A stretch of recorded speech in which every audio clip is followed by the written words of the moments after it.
Bismillahirrahmanirrahim. Assalamu alaikum students. Today we are going to start chapter number 12, the Industrial Revolution.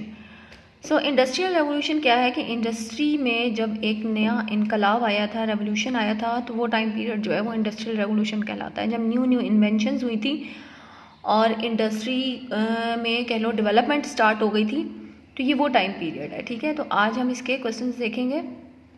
Question 1 is explain what is mean by industrial revolution. अच्छा जी, industrial revolution क्या है? When machines took the place of manual work that this period came to be known as the industrial revolution.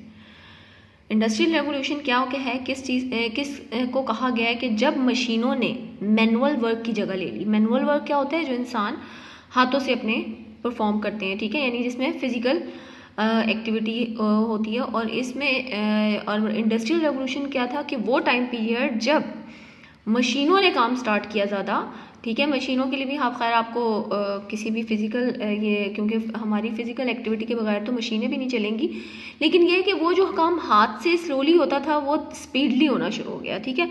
तो in simple word आप ये कह सकते हो कि when machine took the place of manual work, यानी जब मशीनों ने मैनुअल वर्क की जगह ली, तो उस टाइम पीरियड जो था वो कहलाता है इंडस्ट्रियल रेवोल्यूशन। और जैसे मैंने आपको बताया कि इंडस्ट्रियल रेवोल्यूशन में उस टाइम बहुत ज़्यादा न्यू इन्वेंशंस हुई थी और उस इन्वेंशन की वजह से इंडस्ट्री में डेवलपमेंट स्टार्ट हुई थी, तो उस टाइम पीरियड को हम इंडस्ट्रियल रेवोल्यूशन कहते हैं। तो इस क्वेश्चन का आंसर है यहाँ से when machine took the place of manual work that this period came to be known as industrial revolution. जी, तो क्वेश्चन नंबर 2 है where did the industrial revolution begin and why, कि इंडस्ट्रियल रेवोल्यूशन कहाँ से start हुआ और क्यों हुआ। अच्छा जी, पहले तो हम क्वेश्चन का फर्स्ट पार्ट बताएंगे कि कहाँ से स्टार्ट हुआ। सो जहाँ पे आपका फर्स्ट क्वेश्चन एंड हुआ है वहीं से नेक्स्ट लाइन्स का आंसर स्टार्ट होता है। It began in Britain around 1750 and soon spread to Europe and North America. ठीक है, क्या था कि ये स्टार्ट कहाँ से हुआ? ब्रिटेन से स्टार्ट हुआ 1750 में और आहिस्ता आहिस्ता यूरोप और नॉर्थ अमेरिका तक स्प्रेड होता गया, ठीक है। अब फिर उन्होंने पूछा कि क्यों हुआ, तो क्यों हुआ था? वो इस वजह से हुआ था कि उस टाइम स्टीम इंजन की इन्वेंशन हुई थी। तो स्टीम इंजन की इन्वेंशन की वजह से कह लो इंडस्ट्री को जो था वो एकदम इम्प्रूवमेंट आई थी उसमें। स्टीम इंजन बेसिकली क्या था? स्टीम इंजन था जो कोल से यूज़ करता था और उसकी स्टीम जो बनती थी उसको जलाया जाता था और उससे जो स्टीम बनती थी उसके थ्रू से वो मशीनें चलाई जाने लगी, ठीक है। और आयरन की इंडस्ट्री को भी कह लो उसमें भी डेवलपमेंट स्टार्ट हुई थी। तो पहला पार्ट इसका यहाँ से है, it began in Britain around 1750 and spread to Europe and North America. और फिर इसके बाद आप ऊपर से लिखेंगे this was made possible by new inventions such as the steam engine which could power machines and to make metal tools, thus helping in producing further machinery for textile industry and for better transportation। ठीक है, अब इतना तो आपको भी पता है कि देखो कोई भी मशीन जो है वो बग़ैर फ्यूल के नहीं चलती, ठीक है। बग़ैर फ्यूल के कोई भी मशीन आप उसको चला नहीं सकते हो। तो स्टीम इंजन की इन्वेंशन की वजह से ये हुआ था कि वो मशीन्स जो थी उनको चलाया जाना आसान हो गया, ठीक है।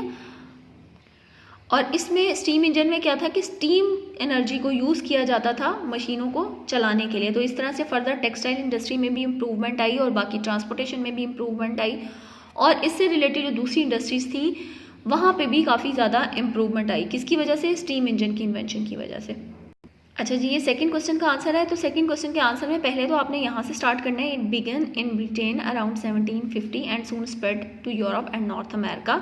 और फिर आपने नेक्स्ट पैराग्राफ में हमारे इस क्वेश्चन का सेकंड पार्ट का आंसर आप इस तरीके से डिफाइन करेंगे, this was made possible by new invention such as the steam engine which could power machines to make metal tools, thus helping in producing further machinery for the textile industry and for better transportation। तो ये second question का answer है। अच्छा जी, third question है what effect did it have on Britain's overall economy, कि ये जो industrial revolution आया था उसका ब्रिटेन की इकोनॉमी पे ओवरऑल क्या इफेक्ट पड़ा था। हाँ जी, इसका आंसर भी उसी पेज पे है, पेज नंबर 80 पे। तो इंडस्ट्रियल रेवोल्यूशन को नेचुरल सी बात है ये तो कि इसका पॉजिटिव इफेक्ट पड़ा था, लेकिन उससे क्या क्या हमारे इसके फ़ायदे मिले, उनको क्या प्रॉफिट मिले, क्या डेवलपमेंट देखी, वो हम इधर देखेंगे। तो हेडिंग आप देंगे Britain and the industrial revolution, ठीक है। उसके बाद आप स्टार्ट करेंगे there were a number of reasons to that led to the industrial revolution in Britain. अच्छा जी, इस क्वेश्चन में आपने पहले तो हेडिंग दी, उसके बाद आपने there were a number of reason that led to the, ये आप कट करेंगे, इसकी जगह आपने लिखना है following were the effects of, ठीक है, following were the effects of industrial revolution in Britain.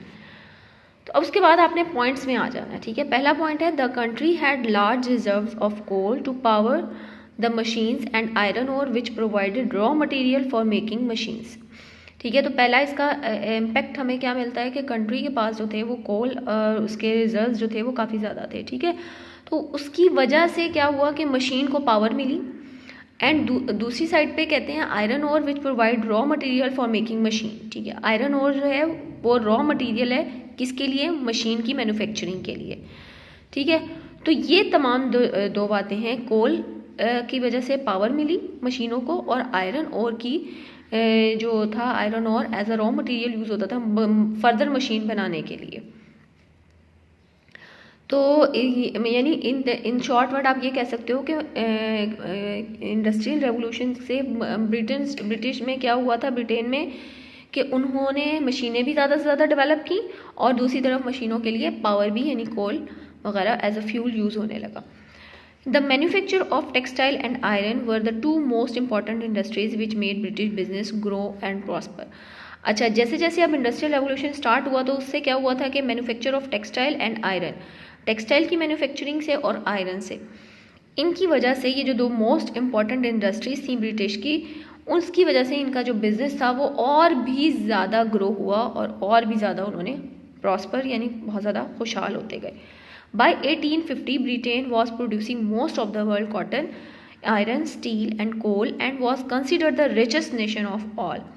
अब 1850 में क्या हुआ कि ब्रिटिश जो थे वो प्रोड्यूस कर रहे थे दुनिया में सबसे ज़्यादा कॉटन जो थी वो प्रोड्यूस कर रहे थे, आयरन भी, स्टील भी एंड कोल भी। तो इसी वजह से उनको दुनिया की सबसे ज़्यादा उस टाइम पीरियड में रिचेस्ट नेशन कंसिडर किया जाने लगा, ठीक। और स्टिल हम अभी भी करते हैं क्योंकि इंडस्ट्रियल डेवलपमेंट उधर बहुत ज़्यादा है। तो ये 1850 में इनको यानी जब उन्होंने बहुत ज़्यादा कॉटन प्रोड्यूस की, आयरन स्टील, तो उसकी वजह से उनको रिचेस्ट नेशन कहा जाने लगा। अच्छा, यहाँ पे आपने पॉइंट्स बनाने हैं। पहला पॉइंट था हमारा द कंट्री से लेकर मशीन्स तक, और सेकंड पॉइंट है द मैन्युफैक्चर ऑफ टेक्सटाइल से लेकर प्रॉस्पर्स तक, और ये जो थर्ड पॉइंट है बाय 1850 ब्रिटेन वॉज प्रोड्यूसिंग, ये जो मैंने अभी स्टार्ट किया, ये तीसरा पॉइंट है हमारा, ठीक है। अब हम चौथे पॉइंट पे आते हैं।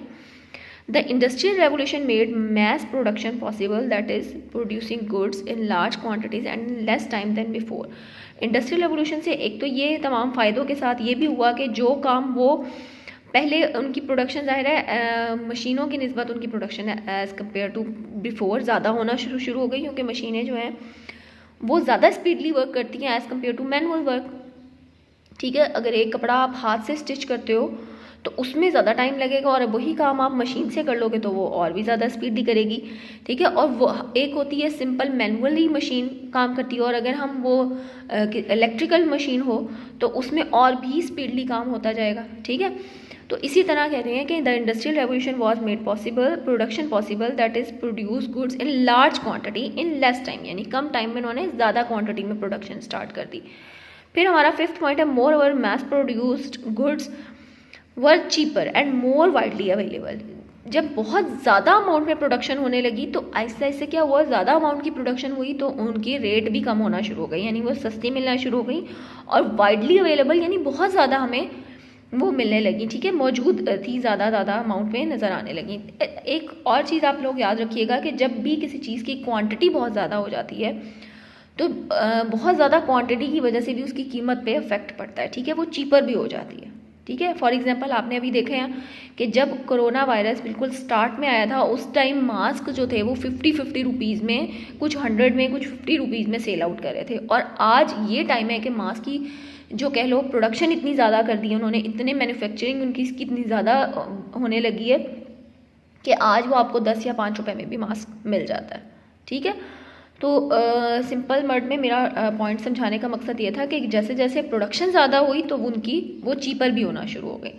तो ये हमारे थर्ड क्वेश्चन का आंसर है, जिसमें आपने पहले तो हेडिंग देनी है Britain and the industrial revolution, और फिर आपने स्टेटमेंट लिखनी है following are the effects of industrial revolution in Britain, और इसके बाद ये आपने पॉइंट्स की सूरत में लिखना है। द कंट्री से लेकर मशीन तक पहला पॉइंट, द मैन्युफैक्चर से लेकर प्रॉस्पर तक सेकंड, बाय 1850 से लेकर नेशन टू ऑल तक third, and the industrial revolution से लेकर बिफोर तक ये 4 है, और लास्ट हमारा होगा मोर ओवर मैस प्रोड्यूस से लेकर अवेलेबल तक।